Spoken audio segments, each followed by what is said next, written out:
Good morning, students. How are you? Let's start our today chapter, an extended family.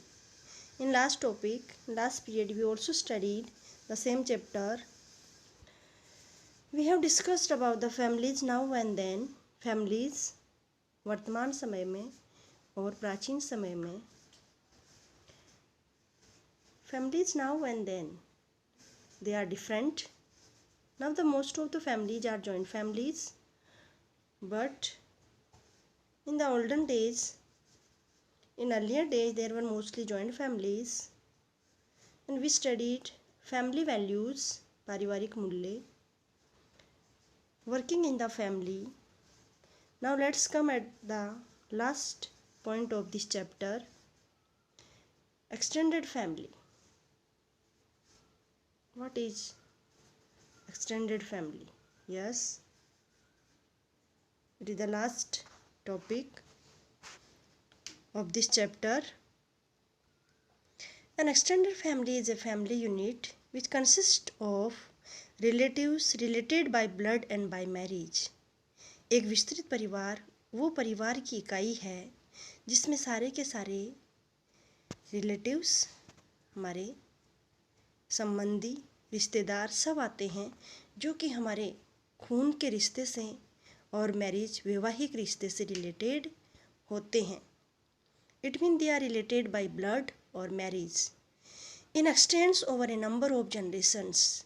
यह कई पीढ़ियों तक फैली हुई होती है. Uncles, aunts, cousins, nephews, nieces यानी चाचा चाची, चचेरे भाई बहन, मौसेरे भाई बहन, बुआ के भाई बहन, नेफ्यूज़ भतीजा, नीस भतीजियाँ, ये सब इसमें इंक्लूड होते हैं. हु स्टे अपार्ट, वो दूर रहते हैं. अपार्ट दूर. Are the part of our extended family, लेकिन वो सब हमारे विस्तृत परिवार का अंग होते हैं. Both maternal and paternal relatives together make our extended family. दोनों मैटरनल यानी माता की साइड से जो नाना नानी हैं वो, पैटर्नल पैतृक साइड से यानी पिता के पेरेंट्स यानी हमारे दादा दादी, चाचा चाची, बुआ फूफा, ये सब इसमें इंक्लूड होते हैं.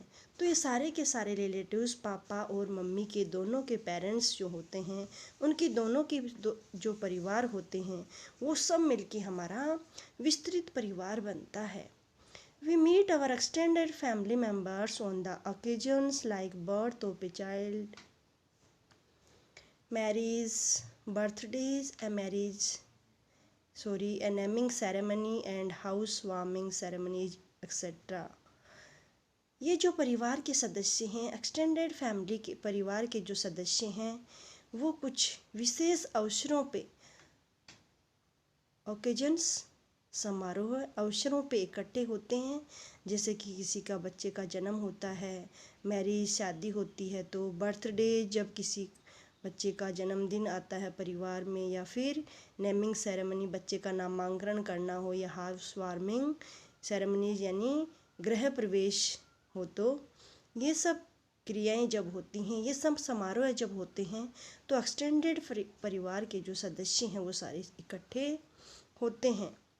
We also visit our relatives during holidays.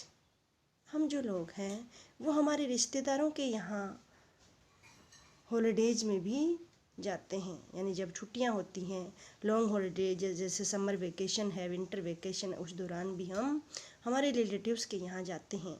It is of great fun. ये बहुत ही आनंददायी होता है. We also visit our relative on festivals. हम अपने रिश्तेदारों को यहाँ मिलने,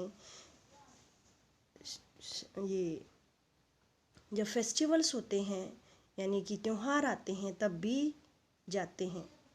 different communities celebrate different festivals. विभिन्न जो समुदाय है वो विभिन्न प्रकार के त्यौहार मनाते हैं. कम्युनिटीज़ समुदाय, like Diwali and Holi, Eid, Guru Parv, Christmas. यानी डिफरेंट जो रिलीजियंस हैं, अलग अलग जो धर्म है, जैसे हिंदुइज्म है, हिंदू धर्म के लोग हैं दिवाली होली सेलिब्रेट करेंगे. जो मुस्लिम लोग हैं दे सेलिब्रेट ईद, क्रिश्चियन जो लोग हैं दे celebrate Christmas.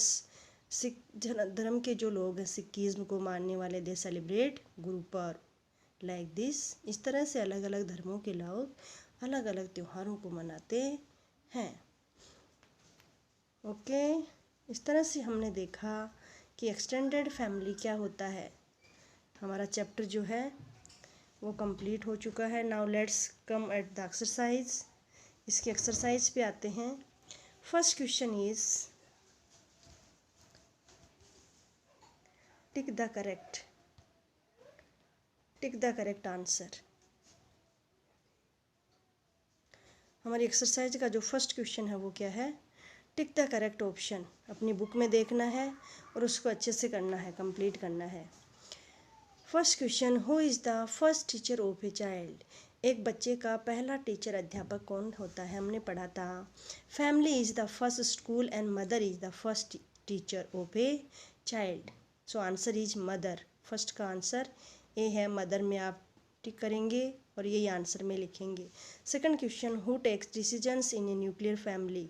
Both husband and wife take decision in a nuclear family. तो बोथ आएगा, लेकिन आंसर आपको क्या बोलना है? दोनों ही लिखने होंगे, husband and wife. Third question, an extended family consist of relatives related by blood and marriage. तो ये दोनों आंसर आएगा, blood and marriage, both. Fourth question is both boy and girls are treated equally in a nuclear family. हमने पढ़ा था nuclear family में boys और girls दोनों एक साथ एक जैसा व्यवहार किया जाता है दोनों के साथ। ओबे एंड रेस्पेक्ट योर एल्डर्स। बड़ों की आज्ञा का पालन कीजिए, उनका आदर कीजिए, ऐसे कहा जाता है। B question, fill in the blanks. मैंने आपको प्रीवियस डे में, अपने पहले पीरियड में, पहले डे में मैंने ये आपको बता दिया है, fill in the blanks and true false. Now comes at the last question D, answer the following questions. What are the differences between families then and now? मैंने आंसर शीट आपको तैयार करके दी है, उसमें आंसर लिखा है एज इट इज, उसी की तरह आपको डिफ्रेंशिएट करके एक टेबल बना के आपको अपनी नोटबुक में लिखना है। Next question is, our next question is write about family values. पारिवारिक मूल्यों के बारे में बताइए। वो आपको आंसर दिया हुआ है। What forms an extended family? यहाँ तक 1 2 3, डी का 1 2 3 तीन क्वेश्चंस मैंने आंसर शीट तैयार करके आपको दी है व्हाट्सएप के through. I will send it, you have to do that work in your fair notebook. Okay, have a nice day.